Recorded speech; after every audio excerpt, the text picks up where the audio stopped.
And welcome back to the Livingston Parish News Weekly Show, a podcast brought to you by the Livingston Parish News. My name is McHugh David, publisher and editor of the news, and this is From the Cheap Seats. It's where I sit down with this gentleman and we talk about what's going on in Livingston Parish athletics. So, I'm going to give him a second to introduce himself. Good morning, sir. Hey, this is Rob DeArmond, sports editor with the Livingston Parish News. Happy New Year. Yes, Happy New Year to everyone out there. This is the first episode of the 2023 season of From the Cheap Seats. If you might remember, and it's the only time I'm going to mention it this year. I mentioned it a lot last year. We split the weekly show up instead of doing Rob and David interview it at the same time. We split them up, have their own separate shows. Goes a little smoother than it used to. So first, much like we did with, if you watched the show I did with David Gray, we talked a little bit about catch-up to finalize the 2022 cycle, and then we talked about the top 10 stories, and that's what we're going to do with Rob today. Pretty slow time of year, mostly tournaments for basketball, and everybody else is pretty much all for just practicing.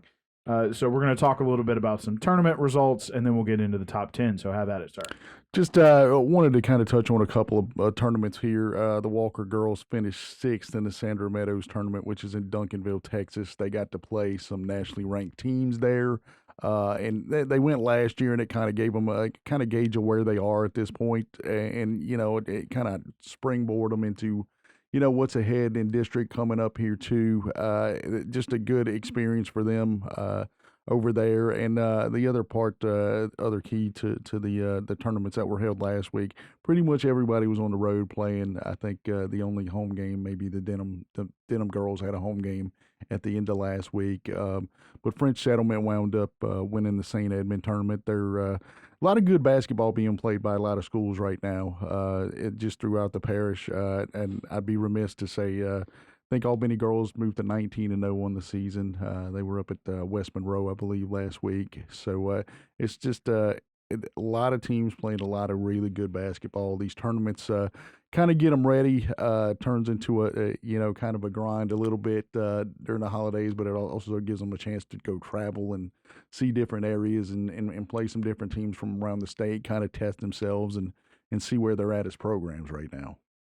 So, going to be coming back from that, and district will be opening up here pretty soon. Next couple of weeks, getting real close. We got French Settlement will be hosting a tournament later this week, and then I believe the following week or maybe the week after we'll be in district. It kind of, I don't want to say it snuck up on us, but here it is. Sure, and I mean, before you know it, baseball and softball will be practicing probably late January, Yes. early February. Yes. So it feels like everything.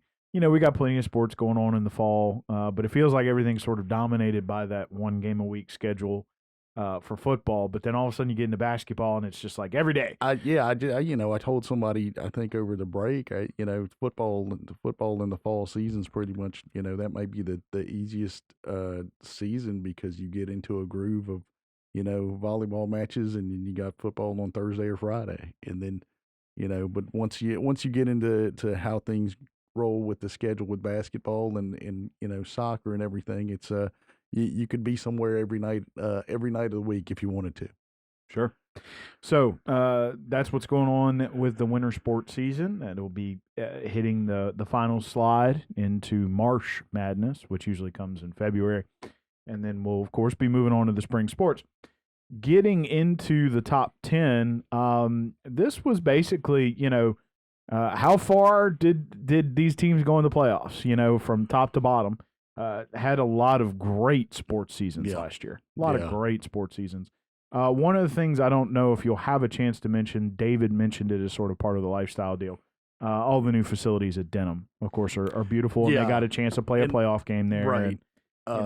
You go in kind of, okay, maybe we'll get this weekend, It comes down to, week 10, and they wind up being able to play 3 games in that stadium, and it's when I talked to Coach Beard for the All-Parish stuff, he was the All-Parish Coach of the Year, and that was one of the things that, you're kind of looking at, hey, it's a home game for us, but this is all new stuff for everybody. It's and you could kind of see the kids warming up before the game. They kind of came out no pads on just to get a feel for walking around the stadium. I mean, they practice there every day, but playing in a game is something totally different. So that was and I remember going up into the press box, and Coach Fournier came up, Ryan Fournier, and he's like, kind of don't know what to do, man. We actually walked out of the field house and walked onto our own field instead of getting on a bus. And that's one of those things you just don't think about until it kind of happens. Sure. So they got used to that, obviously. Had a couple of good games there. Unfortunately, could not make it past the quarters. But first time they had been there in several decades. 1985. So congratulations.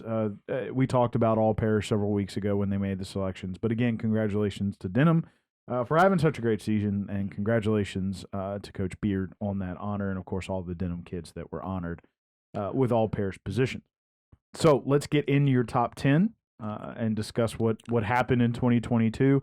That was kind of a feel-good story. There's a lot of recency bias there. Yeah. For a lot of different reasons, as David mentioned, that's kind of a flood closeout, if you will.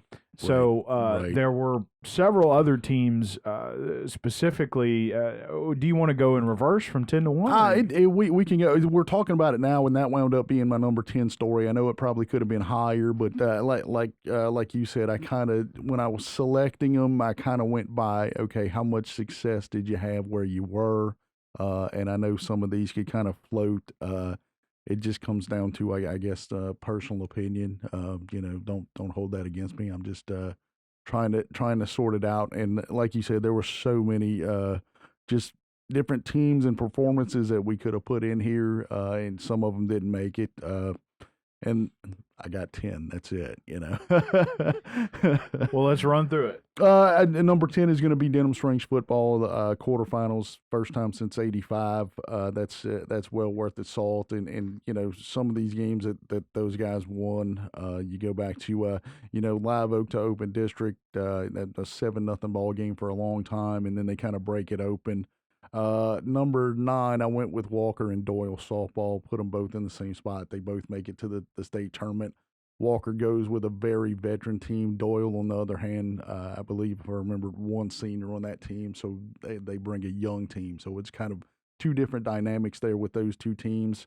Number 8, this is another one where I put 3 teams at number 8, Albany and Walker girls basketball and the Walker boys basketball team. They've all kind of made a habit of going deep into the playoffs. As you went out, Walker's, that's just kind of one of the deals. They're just kind of there at the end of the season. As long as I've been here, they've been playing in the state tournament. With Albany and Walker, they both make trips to Hammond, but they wind up losing in that semifinal game. So both of them right now are on a roll. And like I said, after watching them play each other in the parish tournament, don't be surprised if they might be back there. I don't like to say that too early, but they're looking pretty sharp right now. Number 7, Doyle and Springfield baseball. Doyle makes it back to the championship game.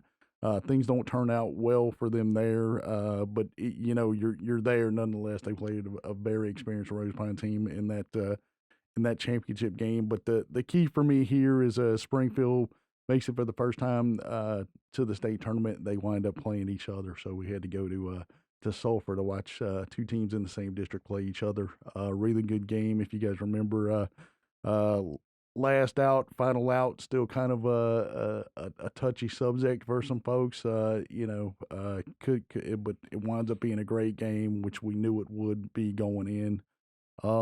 Number 6, I went with the parish powerlifting. Holden winds up as a runner-up on the girls' side. Went with a full complement. And Denham Springs winds up with the highest finishes they've had as a team at the state meet. That was something that both of those programs have just kind of, I don't want to say come out of nowhere, but it's progressively built up every year. Let's see. State track is number 4. I skipped 5. 5 is Live Oak Wrestling. We had, if you guys remember right, we had Raiden Ingram from Live Oak have an undefeated season to win the Division I championship at 145 pounds there. Then we'll go back. I'm looking at notes here. So this is all that shuffling you hear is me looking at notes. state track there. We had Madeline Amy from Marpaw repeated as the Class B pole vault champion, and Taylor Purvis from Holden was second in the Class B pole vault. Denham Springs Hannah Linebaugh was first in the girls 1600, second in the 32. Put together a solid showing there. Number 3 was Walker gymnast Cody Midbow. If you guys remember, he was Walker's only boys competitor at the state meet and won the all-around championship, which is a pretty solid deal there. Number 2 is the Denham Springs girls bowling team capturing the state title. And number 1 is Holden softball, 5 straight state titles in Class B. So there you have it. Other than that, nothing's going on. Right. Quite a successful year for a lot of different teams, especially in the postseason. You know, and you go back to Albany and Walker, especially. You know, starting to get a lot of feel like. I guess you could say maybe Alabama. You know, it's like if they don't win the whole thing, they get a little frustrated with themselves, and you want to remind folks like you know that's still a long way to go. Yeah, and that's why I get hesitant about talking about it at this point in the season. But after watching them, especially playing each other, you know what's on the line for both of them. You know, and they both know each other so well, I think, and they play the same styles of basketball.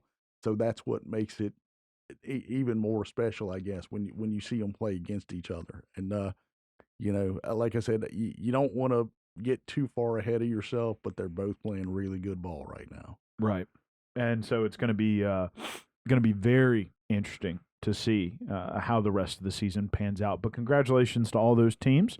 Thanks for running us through your top 10. That's going to wrap up the show today. Why don't you introduce yourself real quick? Hey, this is Rob DeArmond, sports editor with the Livingston Parish News. And my name is McHugh David, publisher and editor of the news.